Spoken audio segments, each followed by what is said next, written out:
وہ کہنے لگے کہ اللہ کی قسم تم کو معلوم ہے کہ ہم اس ملک میں اس لیے نہیں آئے کہ خرابی کریں اور نہ ہم چوری کیا کرتے ہیں۔ وہ بولے کہ اگر تم جھوٹے نکلے یعنی چوری ثابت ہوئی تو اس کی سزا کیا؟ انہوں نے کہا کہ اس کی سزا یہ کہ جس کے تھیلے میں وہ دستیاب ہو وہی اس کا بدل قرار دیا جائے۔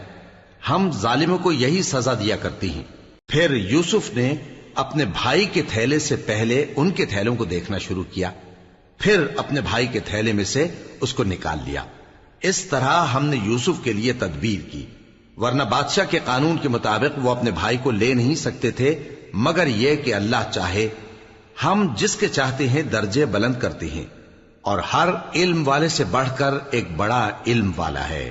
برادران یوسف نے کہا کہ اگر اس نے چوری کی ہو تو کچھ عجب نہیں کہ اس کے ایک بھائی نے بھی پہلے چوری کی تھی، مگر یوسف نے اس بات کو اپنے دل میں مخفی رکھا اور ان پر ظاہر نہ ہونے دیا، یعنی زیر لب کہا کہ تم بڑے برے ہو اور جو تم بیان کرتے ہو اللہ اسے خوب جانتا ہے۔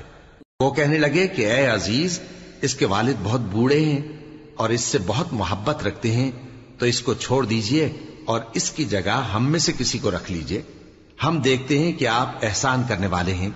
یوسف نے کہا کہ اللہ پناہ میں رکھے کہ جس شخص کے پاس ہم نے اپنی چیز پائی ہے اس کے سوا کسی اور کو پکڑ لیں، ایسا کریں تو ہم بڑے بے انصاف ہیں۔ آخر جب وہ اس سے نا امید ہو گئے تو الگ ہو کر صلاح کرنے لگے۔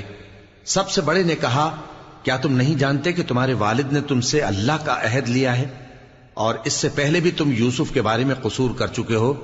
تو جب تک والد صاحب مجھے اجازت نہ دیں میں تو اس جگہ سے ہلنے کا نہیں، یا اللہ میرے لیے کوئی فیصلہ کرے اور وہ سب سے بہتر فیصلہ کرنے والا ہے۔ تم سب والد صاحب کے پاس واپس جاؤ اور کہو کہ ابا آپ کے صاحبزادے نے وہاں جا کر چوری کی، اور ہم نے تو اپنی دانست کے مطابق آپ سے اس کے لے آنے کا عہد کیا تھا، مگر ہم غیب کی باتوں کے جاننے اور یاد رکھنے والے تو نہیں تھے، اور جس بستی میں ہم ٹھہرے تھے وہاں سے یعنی اہل مصر سے اور جس قافلے میں آئے ہیں اس سے دریافت کر لیجئے، اور ہم اس بیان میں بالکل سچے ہیں۔